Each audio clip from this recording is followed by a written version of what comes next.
Hey everyone, Richard from Digital Foundry here, and this is indeed Skyrim running on Nintendo Switch. Got a full comparison suite for you here, and to talk about it, the man who's done all of the work, Tom Morgan. Hey Rich. How's it going? Pretty good. Getting Skyrim in my hands has been a real treat actually. I've been playing it over the weekend and this is the first mainstream way to play Skyrim on a portable. There's been ways to play on PC and tablets and so forth, but as a handheld experience, this has been great so far. And to be clear, this is the remastered version of Skyrim, not the original game, but the full-on special edition that was previously released on PC, PS4 and Xbox One. Yes, so with that you get a bunch of extras. I mean, the tone of the game got a kind of bluer hue. There was stuff like volumetrics, depth of field, added foliage and all sorts that was added by Bethesda. Okay, so let's run some quick PlayStation 4 versus Switch comparison footage before we go in. I mean, overall, the fact that this is essentially the same game running on Switch is a pretty remarkable achievement, I think. I mean, obviously there will be differences, there will be cutbacks and compromises for what is essentially the game running on a mobile chipset, but to the untrained eye, I think they've done a pretty awesome job here.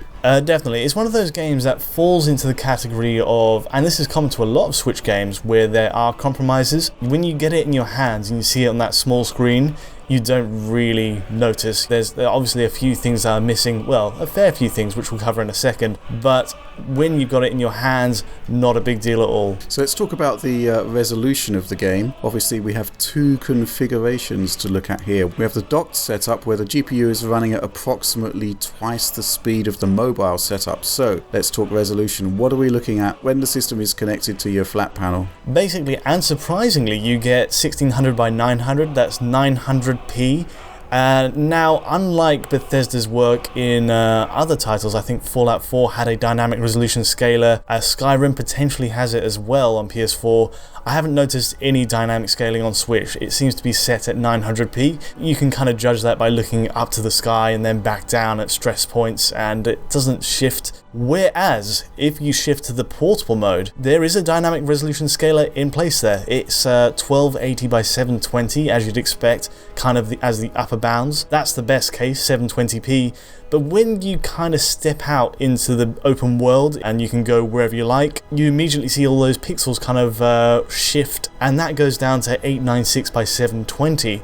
So it's only scaling on the horizontal axis that you still get 720 pixels vertically. And that basically means you get 70% the number of pixels being rendered on screen as compared to a full 720p. So it actually switches between those two resolutions. Yeah, it seems to. Yeah, it was interesting because when we saw the game at Gamescom, it looked pretty solid and it did look native resolution, but there is a pretty simple test here. Look to the sky, then look down to a kind of populated area with lots of foliage, and you can kind of see a kind of weird shimmer as it adjusts resolution back and forth. So yeah, that's kind of strange, but if it's in the service of a locked 30 frames per second frame rate during gameplay, then that's absolutely fine by me.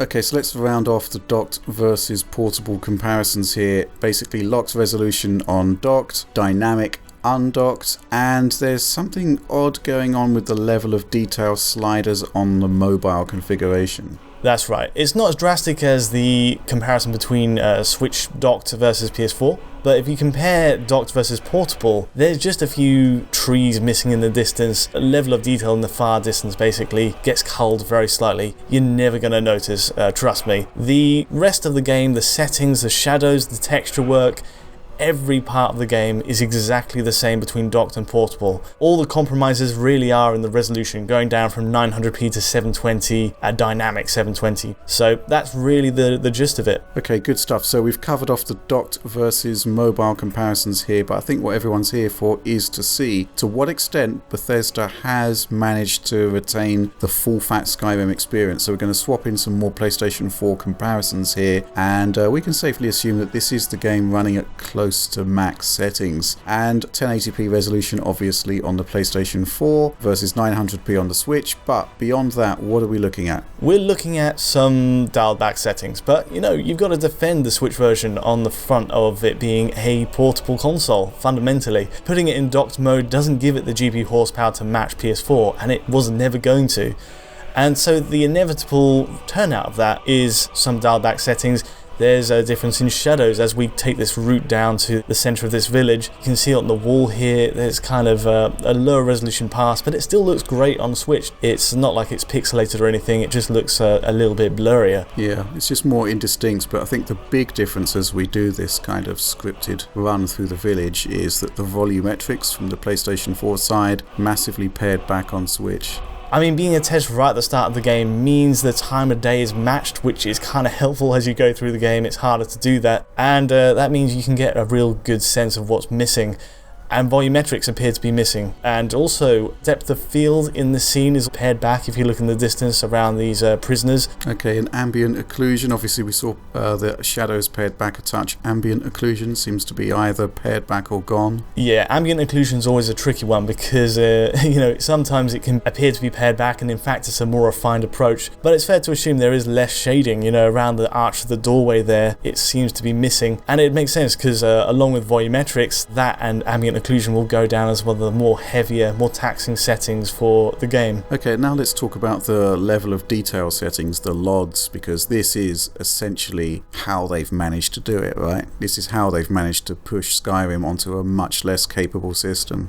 Pretty much. I mean, if you're familiar with the PC version, you'll know there's sliders for all sorts of aspects of the game, foliage, geometry, and NPCs. And in the case of the Switch version, you're basically looking at a massive paring back in foliage LODs. I'm going to slip a shot in here, which gives you a good idea. You're missing out a swathe of bushes, but really, when you're looking on the small screen, again, it's not a big deal. It's only when you put it on the docked mode and compare it to PS4 that really you think, well, I am missing out there, but still, it's an impressive turnout. Yeah, two things from my perspective. First of all, foliage is quite heavy on GPU, those kind of transparent textures, and they've pared those back massively, and it's a lot going on, or rather not going on, in the mid-distance here. That's where all of the cutbacks are happening, and you can kind of see it here in this shot, which really highlights how they've managed to do it. Obviously, there's a lot more going on the PlayStation 4 side of things, but it is environment dependent. Sometimes, there isn't a whole lot of foliage going on and it looks very, very close. But this shot, I think, highlights exactly the key things that they've done to make it fit onto a mobile GPU. And that is to essentially reduce the level of detail on the stuff that's really going to tax the GPU. I mean, it's still there. I just think in the mobile sense, you're probably not going to miss it. But even connected to your flat panel, it's still going to work out pretty well, I think. There's one other difference I think is worth mentioning. It's not prevalent, but it does crop up in a few scenes, and that's texture resolution. Most assets are kind of matched between PS4 and Switch, but to switch back to the kind of opening shot again, there is a moment where you can see the back of this prisoner, and it's a very different asset. You can see right away the sort of checkered pattern is a massively lower resolution texture on Switch. I mean, it doesn't really bear out across the game, and there's plenty of cases where they're just it's an exact match for PS4, but it's clear there is a memory restriction on Switch that's not so aggressive on PS4. I think generally the developers have got about 3.2 gigabytes of memory on Switch to use, and obviously they've got 5 on the PlayStation 4, and I would imagine that the storage system that the game arrives on, obviously they've got a lot more space on that as well. So yeah, I think there is going to be some compromise there, but again, pretty subtle stuff overall, and I would say borderline irrelevant if you're playing in portable mode. Yeah, so we haven't really talked about performance that much, and it's basically because it's a bit of a non-event. Obviously there will be some small streaming issues, the odd drop frame or clutches of them here and there, but overall this game targets 30 frames per second, and just like the Xbox One and PlayStation 4 versions, it achieves it pretty well, I'd say. It's a very odd game to cover in this sense, because you've got to put so many hours into the game before you really build up your magic spells and everything that can really stress the engine. But looking at the basics of how the engine works, it seems to be running really well on Switch, and I'm pretty pleased with it. I've not had much longer than 5-6 hours with the game, but so far this is what we're staring at. Okay, good stuff. Well, I think we're going to wrap it up there. Yeah, it's been good. If you did find this analysis useful or insightful, please do give us a like or subscribe. And as ever, if you do want to see this video at its source file quality, we have that file at our Patreon at digitalfoundry.net. But until next time, thank you, Rich. Cheers for that. And until next time, thanks for watching.